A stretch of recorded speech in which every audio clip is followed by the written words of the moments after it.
Commence primary ignition. It is Thursday, so we are talking Andor, jumping right into the 4th episode, and there's a lot to talk about. Let's get going. Hey there, friends, fans, and collectors. Welcome to another episode of Binary Sunset Review.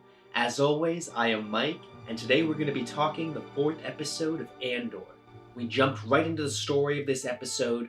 In the Fondor Hallcraft, we finally get the name of Luthen's really cool ship as it's hauling ass across the galaxy towards its next destination. Now, we have a great discussion and we get some more character development between Luthen and Andor.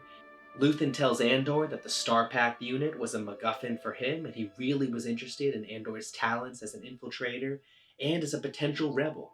We also learn a lot about Andor here. We learn that he was on the Mimban campaign, which was the planet that we saw really intense battles on in Solo, a Star Wars story. And we also learn that 1 out of 30 people who were drafted into that battle walked away and survived, which is incredibly brutal. And he was there for 2 years, potentially at the same time as Han Solo. So this is a nice tie back, a nice callback, and another brutal demonstration of Imperial might. Mimban was fought over because it was a world that was rich in resources, and that being so, it equaled a lot of value and potential industrial value for the Imperial overseers. So again, it all supports this Imperial corporate mindset. It also demonstrates how many bodies they're literally willing to throw into the mud in order to obtain those resources. Mimban is a demonstration of what the Imperials are doing across the galaxy and in the future world we're about to see of Aldhani. This is Colonization 101, which is break down the natural culture, establish one that's built on industry that you provide. This is pretty scary and also classic Imperial. We get a bunch of name drops by Cassian on other groups who are fighting the Empire at this time.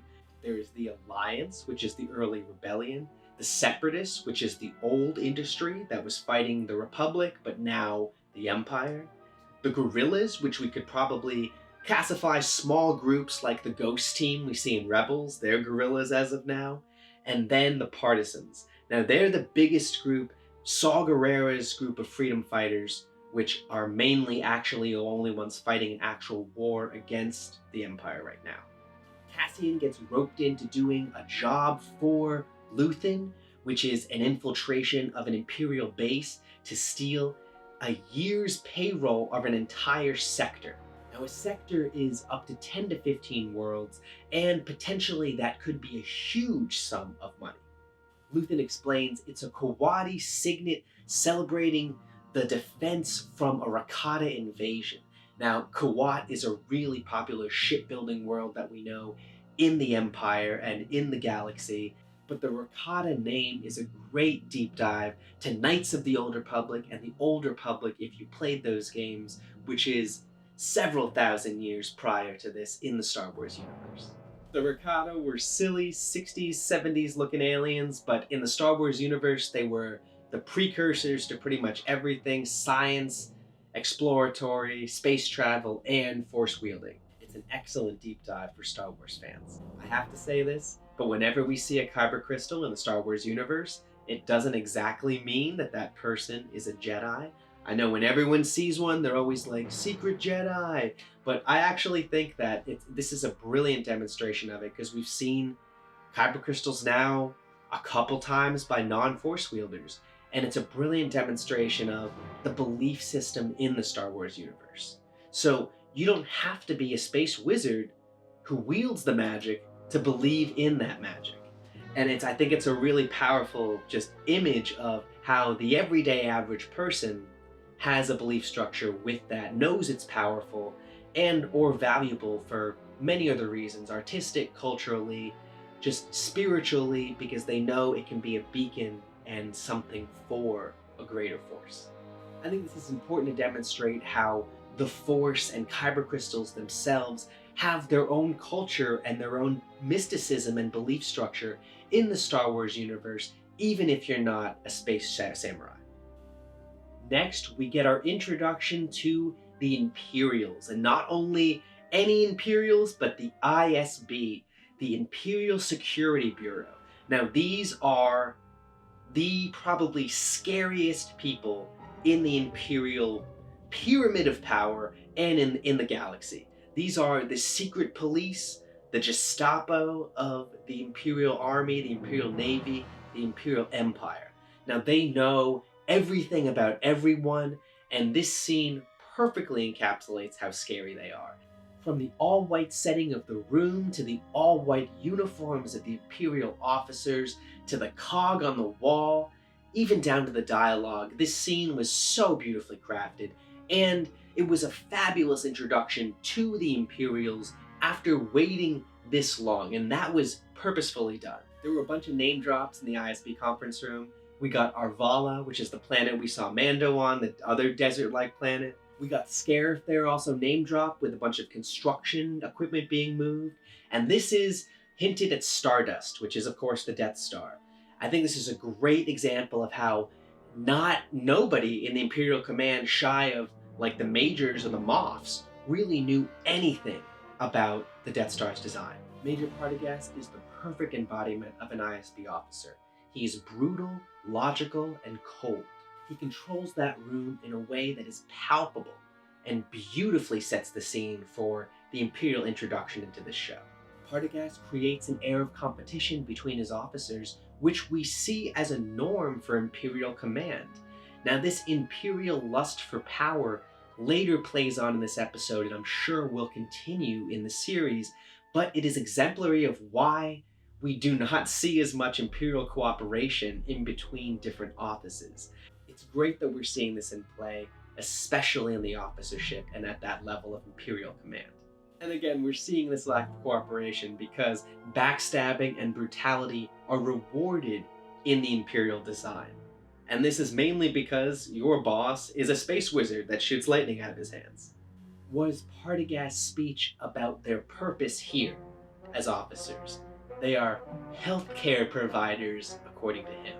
Now, this is straight out of any menacing villain playbook, but it is so beautifully performed, so well done, and so exemplary of what this secret police is here to do. They're here to weed out germs and exterminate them.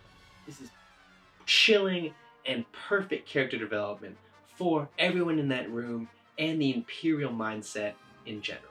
When Luthen and Andor reach their destination of Aldhani, he further explains that this is a small group of people who he will be joining.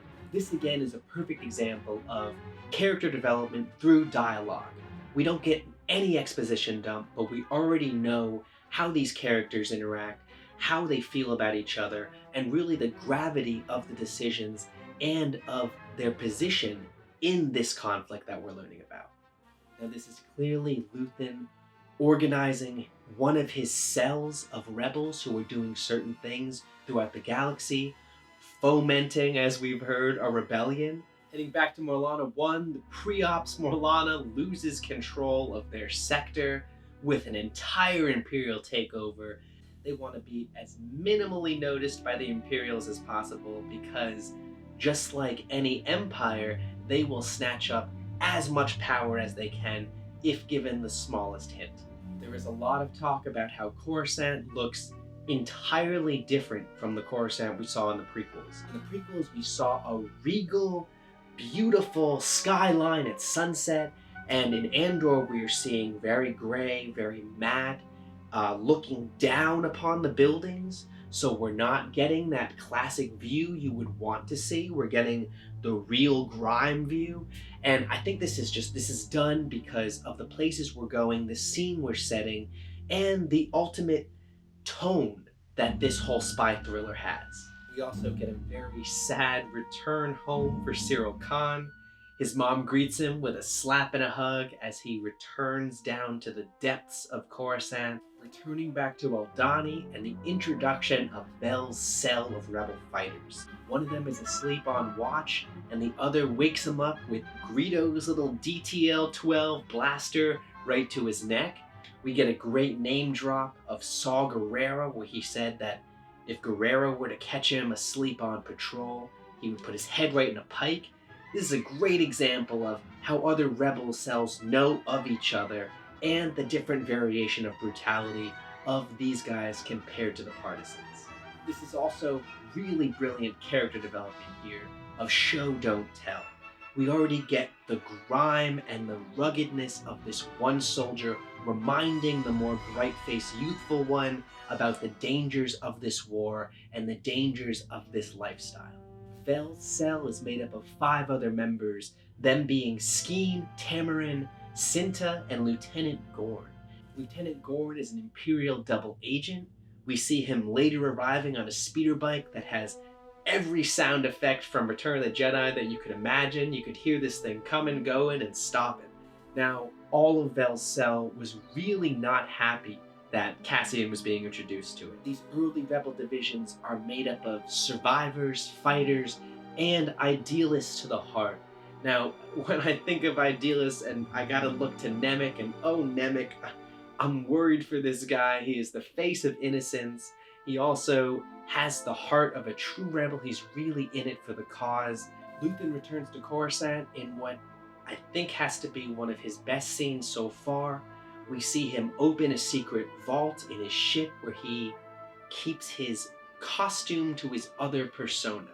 Now, just like any spy, you have to have a different outlook when you're out doing your work, and you have to have a cover. So this is Luthen's cover. He is an art dealer. He has longer hair. He dresses much more glamorously, but it's really cool to see him as his own individual self, kind of practicing that character, getting into the flow of how he should walk when he's back on Coruscant. Once he gets back to Coruscant, we're met finally with Mon Mothma.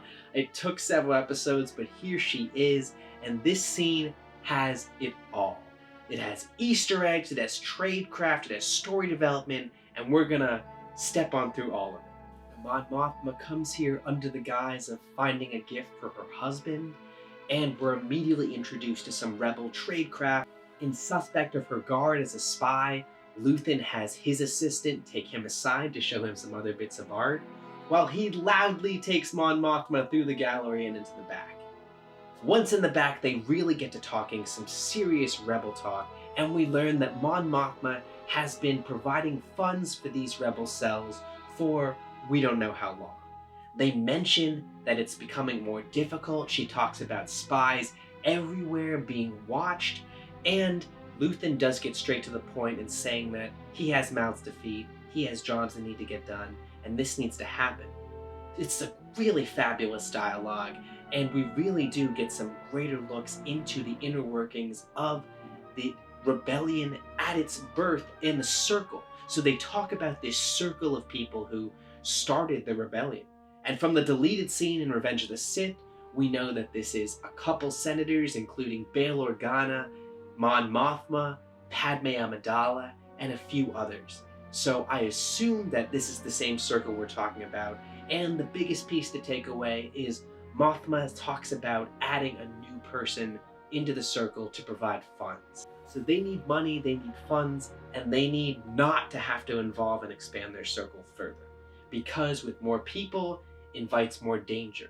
That's classic spy work there. We get a great look into the desires, the needs of these characters, as well as their fears. As a spy, you stay alive by always checking around your back and always making sure that you put smoke in your trail. This is Tradecraft, and they're brilliantly exemplifying it here in this art gallery. Now, this room really is filled with some fabulous Easter eggs, from the Utapau monk mace, which Utapau was obviously one of the last planets in the Clone Wars. It's where Obi-Wan Kenobi killed General Grievous. There's also obviously a set of Mandalorian armor there. Now this is a Neo-Crusader armor, and it is in the chrome silver there in the immediate background. There's also a Kalikari there in the background, which, as we know from Rebels, this is from Ryloth. This is a Twi'lek cultural icon that each family has, where it's essentially an art piece of their family tree. There's a Gungan shield in the background that I almost missed that one, but from episode 1 we all remember the Gungan plasma shields, and one can be seen in the very corner of this art gallery, as well as Starkiller's dark side, mask, and Kylo robes. Now, The Force Unleashed was a game where you could choose to either go the light side or the dark side, and this affected how your character looked. And if you went full-on Sith, you had this creepy looking mask and garb, which can be seen on the mannequin as they head into the back room. We then get a return to Mon Mothma's home. Her space is beautiful and palatial, very angelic in the lighting and the design, and we get to meet her husband for the first time. Now, her husband is well connected with Imperial brass, and when she arrives, we see him arranging a dinner party, getting ready for a dinner party with some serious great name drops. The names on this list are fabulous from the expanded universe. We get Sly Moore there, which is the Emperor's vizier. He's the dude with horns, the almost like devil-like figure that stood next to the Emperor in between the angelic-like figure in episode 2. So he is force sensitive. He knows Palpatine is a full-on Sith user. He is most seared into my memory as leading a mass burning of the Jedi lightsabers after Order 66. Mon Mothma is adamant that these people not only hate her, but also do everything they can in their daily work to undo all of the things that she's been doing in the Senate for protection of individuals or for the slowdown of Imperial takeover. We get a really interesting name drop of Gorman, which is a planet that has been suffocated by their trade routes due to Imperial takeover. Gorman, as we know from canon, is the catalyst that gets Mon Mothma to really jumpstart the rebellion. Now, this planet was suffocated by trade routes, didn't have any food to allow go through it, had an active rebellion which was stifled by the Empire, which ended in a massacre. Now, this huge loss of life led her to be outspoken against the Empire and put a huge target on her head for doing so. Partagaz oversees this disagreement between Deirdre Mira and Blevin. Now, these two lieutenants, it's really, really cool to see how he handles this. They're both waiting in the conference room for him, and not wasting a second, as soon as he enters the room, he has them speak in debate form against each other. He almost doesn't pause his gait until he reaches his decision. It is a very, very cool continued character development of this Major. And of course, Deirdre Mira loses this debate when she mentions feelings. Now, as we know with this officer, it is logic and facts over everything. Facts over your feelings, of course. So as soon as you've brought feelings into the mix, you've officially lost that debate and lost this battle. Every Star Wars mission or heist has this briefing room of some kind. We've seen it at a holodeck or in a makeshift holodeck in the bottom of a temple. And now we're seeing it for the first time with rocks and sticks and stones and tiny models. But it's great that we're seeing the classic Star Wars formula of a mission in Andor playing out in front of us. Now, in this model, they talk about the fact that where they're raiding is actually an Imperial vault. And that should raise certain ears for Star Wars fans, because we know that Darth Sidious made these vaults when he became Emperor. He created these vaults throughout the galaxy, and he filled them with Sith relics, Force-sensitive objects, money, just things of extreme value. So when I hear a vault, an Imperial vault, I automatically think that there might be something more than money in there that's worth taking. We learn they're escaping from the garrison in essentially a freight car that can fly. So not great speed. Cassian explains it's a suicide run. And then they have the final parts to the plan, which is the Eye of Aldhani. Now, this is a celestial event that people used to travel to see, which is essentially tons of asteroids in the sky, creating an obscuring view. And they are planning on using this natural event to perfectly vector their escape out of the system. It furthers on the theme of the rebels of using nature and natural events to overcome greater odds, and sometimes almost impassable odds. And this also just contrasts excellently with the Empire, which is industry, and crushing nature and no care or understanding of nature at all. So it's always brilliant when the rebels use natural exploits to overcome incredible odds. This raid in Aldhani is what we'll be seeing next episode, and definitely probably the following one also. I am a little bit worried. They're building tension in a beautiful way. it's a spy thriller, so somebody's gonna die, somebody's gonna be betrayed, and somebody's gonna backstab. I don't necessarily know who it is. Leave comments below for who you think it is, but just knowing what we know, something bad is gonna happen. A wrench is gonna be thrown in the plan, and they're gonna have to think on their feet. Thanks for watching another episode of Binary Sunset Review. If you haven't yet, hit the subscribe button below and make sure you hit that bell so you'll be notified whenever we do these new reviews as soon as we get them out there after the episode airs. Comment below on what you think about this show so far and what you think about the story as it's ongoing. Your views and your likes are always greatly appreciated. Have a great day out there. Stay safe, stay sane, and remember, the Force will be with you, always.